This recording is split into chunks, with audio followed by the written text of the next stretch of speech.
Nous sommes les enfants du dimanche, c'est notre titre de fierté. Dans un membre de l'Église, nous bâtirons la chrétienté. Bonsoir, bienvenue à l'émission Enseignant la génération future.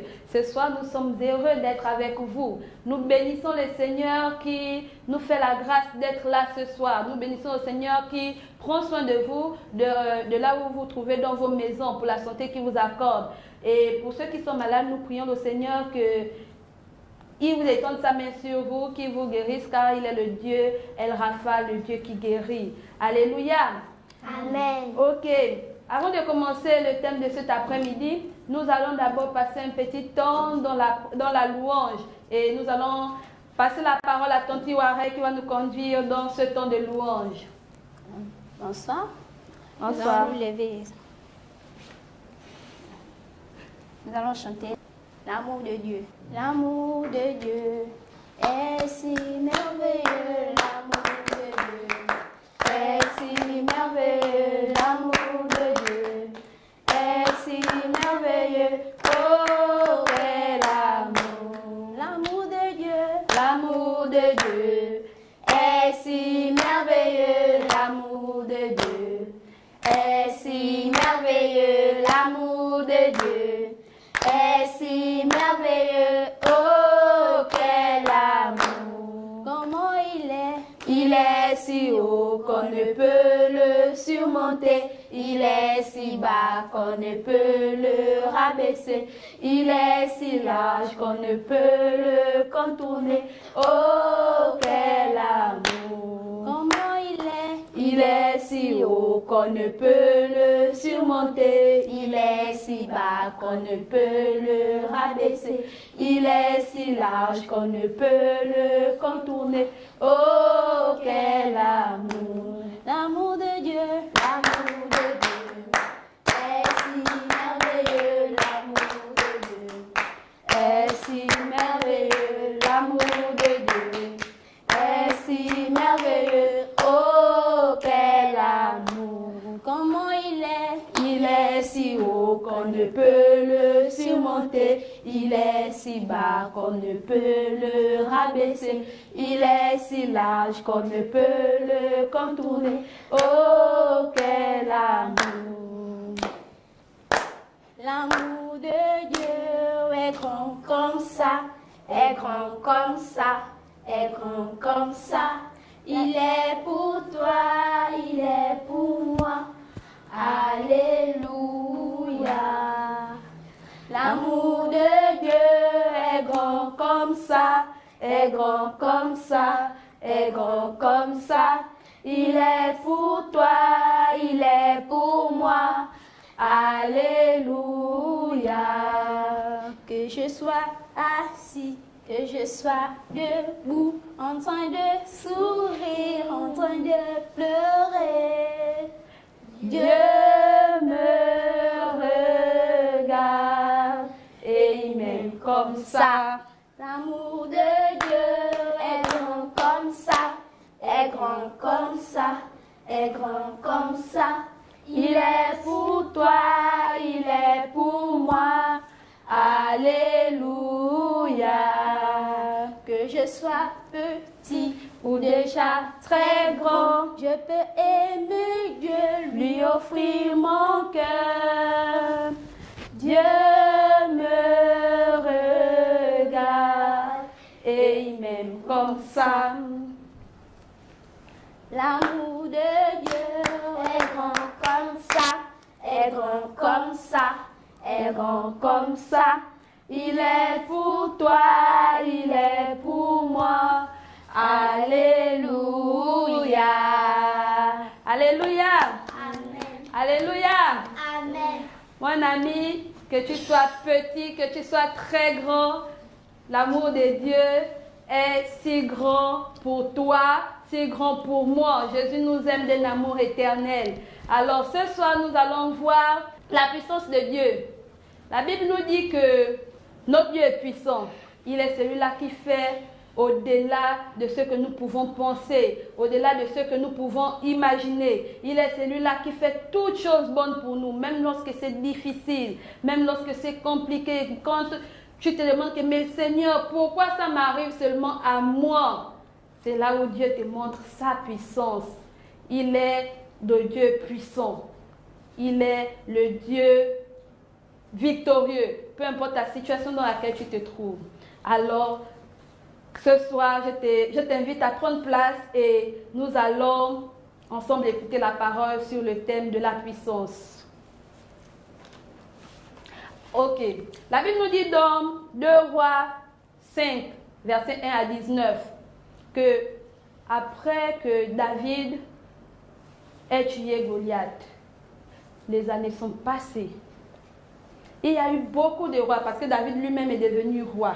Il y a eu beaucoup de rois. Beaucoup de rois sont arrivés. Et il y a eu une année où il y a eu un roi. Et pendant qu'il était là, il y a eu un peuple, ils étaient en train de se battre avec un peuple, le peuple des Aramites. Et ce peuple combattait le peuple d'Israël. Tout comme les Philistins ont combattu le peuple d'Israël, les Amorites aussi ont combattu le peuple d'Israël. C'était la souffrance pour les enfants de Dieu. Mais comme Dieu est puissant, il a démontré sa gloire à la fin de toutes ces difficultés. Et pendant qu'il y avait ce combat entre les deux peuples, il y a eu une petite fille qu'on a enlevée, qu'on a arrachée de ses parents, qu'on a amenée dans une autre ville. Cette ville s'appelle la Syrie.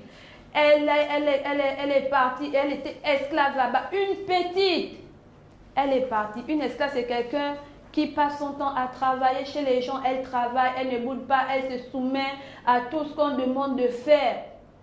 Elle est comme la ménagère. Bon, c'était la ménagère déjà là-bas chez le soldat là. Et le soldat là, il s'appelle Naaman. Et la petite travaillait, elle travaillait, elle travaillait. Elle ne boudait pas, puisque c'était à ça son travail. Elle ne boudait pas. Un jour, le soldat est tombé malade. Quand il est tombé malade, il a eu la maladie de la peau. Sa peau était bizarre. La peau était bien sale. Il y avait les taches. On appelle la maladie la lèpre. Et la Bible nous dit que Naaman cherchait la guérison. Il ne savait plus quoi faire. Et la servante de Naaman, cette petite fille que Naaman avait arrachée dans son pays. Imagine un peu quand tu te prends ici au Gabon et qu'on t'amène dans un autre pays, on t'amène en Syrie, on t'amène là-bas et tu pars, tu travailles. Ça te fait quelque chose dans ton cœur. Ton cœur sera même peut-être sombre, ce sera sale parce que tu auras les mauvaises pensées. Mais cette petite-là, elle n'a pas gardé les mauvaises pensées. Elle est restée là et quand elle a vu que son chef est tombé malade, elle est partie vers la femme du chef. Elle a dit, madame, je connais quelqu'un qui peut guérir ton mari. Et la femme a demandé, mais la personne que tu connais est où? Elle a dit, la personne qui peut guérir ton mari est dans mon pays, là-bas là où j'habitais, là où mes parents sont. C'est là-bas où il se trouve. Et la femme, quand elle a compris ça, elle est partie chez son mari. Elle a dit à son mari, Naaman, là où tu vois là, tu vois l'esclave qu'on a là dans la maison, celle qui travaille là, elle a dit qu'elle connaît quelqu'un qui peut te guérir. Et la personne qui peut te guérir est dans son pays, là-bas là où nous l'avons enlevé.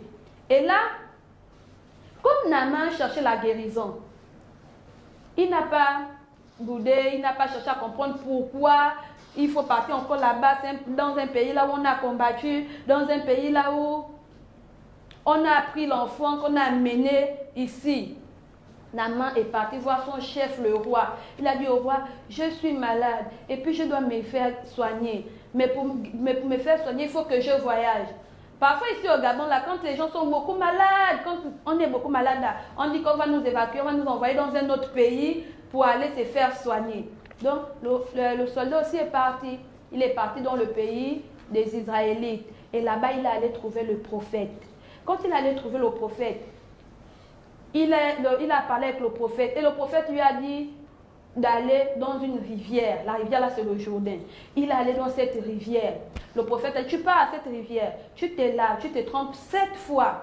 Tu vas sortir de là guéri. Et Naaman est resté là. Il a regardé la rivière. Et puis il a peut-être dit que, Il y a pas, moi je me disais qu'il devait me dire autre chose, il devait prier pour moi. Il me dit d'aller me laver dans la rivière là, une personnalité comme moi. Naaman est parti, il était avec ses gardes-corps, ils sont partis. Et puis le garde-corps a dit que, chef, faut te laver, parce que c'est la vérité. Et Naaman est descendu. Il est parti, il s'est lavé, il s'est trompé la première fois. Il s'est trompé la deuxième fois. Il s'est trompé la troisième fois. Il s'est trompé la quatrième fois. Il s'est trompé la cinquième fois. Il s'est trompé la sixième fois. Quand il s'est trompé la septième fois, Naaman s'est regardé. Il a regardé son corps et il a vu que son corps avait changé. Son corps était devenu vraiment beau. Son corps était devenu, sa peau était devenue comme la peau des bébés. Et là, Naaman a reconnu la puissance du Dieu d'Israël. Et il est reparti vers le prophète Élisée. Il allait dire, j'ai regardé dans toute la terre, je n'ai pas vu un Dieu qui soit comme votre Dieu. Et là, Naaman, quand il a dit ça à Élisée, il est reparti. Mes amis, imaginons un peu que la petite fille n'avait pas dit à Naaman que va dans mon pays. Imagine un peu. Est-ce qu'il devait guérir? Moi, je ne crois pas. Si la petite fille avait gardé la colère dans son cœur, si elle était restée, elle avait dit que et ils m'ont arraché chez mes parents, ils me font souffrir, ils me font travailler. Je n'ai même pas l'âge de travailler. Peut-être que le Naaman ne veut pas guérir. Mais comme la petite fille a parlé, elle a parlé de Dieu, elle a parlé de Dieu qu'elle connaissait. Parce qu'elle connaissait Dieu, elle a dit que là-bas dans mon pays, il y a un homme de Dieu qui peut te guérir. Mon ami, ma copine, lorsque tu te retrouves dans une situation, Dieu fait toutes choses pour sa gloire. Peut-être qu'aujourd'hui tu souffres, peut-être que les parents te maltraitent, mais ne garde pas la colère dans ton cœur. Peut-être qu'on te fait laver les assiettes tous les jours, ce n'est pas un problème. Toutes choses concourent au bien de ceux qui aiment Dieu. Et à la fin, Dieu va te bénir. Dieu va guérir une personne à la fin. Si tu parles de Dieu à cette personne, la petite, elle a parlé de Dieu et Naaman est guéri. Elle a, comment on appelle ça? C'est vrai qu'on l'avait fait mal, mais elle a rendu le bien à la place du mal. Elle n'a pas rendu le mal pour le mal. Mon ami, ne rends jamais le mal pour le mal. Parce que si tu rends le mal pour le mal, tu ne connais pas la personne qui est en face de toi. Peut-être que tu vas sauver cette personne. En temps, si tu rends le bien, lorsque tu vas rendre le bien, on va voir que oui, ah, ça, c'est la fille de Dieu. Oh, c'est l'enfant de Dieu. Et pourtant, elle a fait quelque chose de mal. Mais elle a fait le bien. Donc, tout comme la servante de Naaman, tout comme cette petite, mon ami, fais le bien. Même si on te maltraite, même si tu n'habites pas avec maman, même si tu n'habites pas avec papa, malgré la personne qui te garde, si on te maltraite, fais le bien. Et Dieu va agir parce que notre Dieu est puissant. Il est celui-là qui fait au-delà de notre imagination. C'est peut-être quand tu vas faire le bien, après, on va plus te traiter comme on te traite souvent. Lorsque tu vas faire le bien à la maison, maman va bien te traiter. Lorsque tu vas faire le bien au quartier, tout le monde va te regarder. On va dire, ah ça, la petite là a Jésus. Alléluia. Amen. Ok. Nous allons prier. On va demander à Jésus de venir nous aider à faire le bien. On va dire à Jésus que Seigneur Jésus vienne nous aider. Ensemble, fermons nos yeux et prions. Seigneur, nous te bénissons et nous te rendons toute la gloire. Merci encore pour tout ce que tu ne cesses de faire. Merci parce que tu es celui-là, Jésus, qui ne nous parle pas en vain. Lorsque tu passes, c'est parce que tu veux encore, Seigneur, au lieu de montrer ta puissance. Seigneur, voici pourquoi ce soir, je prie que toi, tu puisses m'aider à faire le bien. Seigneur, même lorsque c'est difficile, même lorsqu'on m'a fait quelque chose de mal, même lorsqu'on m'a mal parlé, Seigneur, donne-moi de faire le bien à la place du mal. S'il te plaît, Jésus. Au nom de Jésus, nous avons prié. Amen. Amen. Amen. Ok. Nous allons retenir un verset. Romains 12, verset 21. Ensemble, Romains 12, verset 21. Romains 12, verset 21. Romains 12, verset 21. Romains 12, verset 21. Ne te laisse pas vaincre par le mal, Ne te laisse pas vaincre par le mal, mais sois vainqueur du mal par le bien. mais sois vainqueur du mal par le bien. Mais sois vainqueur du mal par le bien. Mais sois vainqueur du mal par le bien. Romains 12, verset 21. Romains 12, verset 21. On va se lever et on va encore répéter ce verset. Romains 12, verset 21. Romains 12, verset 21. Romains 12, verset 21. Romains 12, verset 21. Ne te laisse pas vaincre par le mal, Ne te laisse pas vaincre par le mal, mais sois vainqueur du mal par le bien. mais sois vainqueur du mal par le bien. Romains 12, verset 21. Romains 12, verset 21. Alléluia.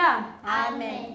Dieu veut que nous agissions avec bonté. Dieu veut que nous passions notre temps à faire du bien. Dieu veut que malgré les difficultés qu'on peut traverser, malgré tout ce que les gens peuvent nous faire, malgré tout ce que à la maison on peut nous dire, on peut mal nous parler, on peut nous insulter, on peut même nous taper. Dieu dit, il faut vaincre le mal par le bien.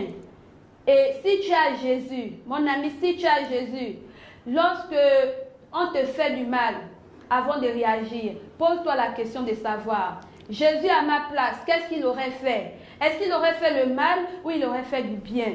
Et comme Jésus fait du bien, alors mon ami, ma copine, peu importe où tu te trouves, je te demande de faire le bien chaque jour qui passe et le Seigneur te bénira et au travers de toi, Jésus viendra guérir quelqu'un. Au travers de toi, Jésus viendra changer la vie d'une personne. Alléluia.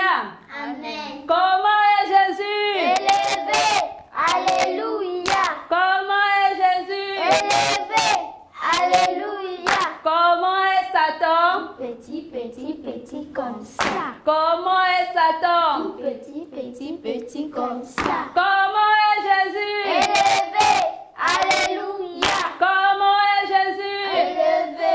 Alléluia. Comment est Satan? Petit, petit, petit comme ça. Comment est Satan? Petit, petit, petit comme ça.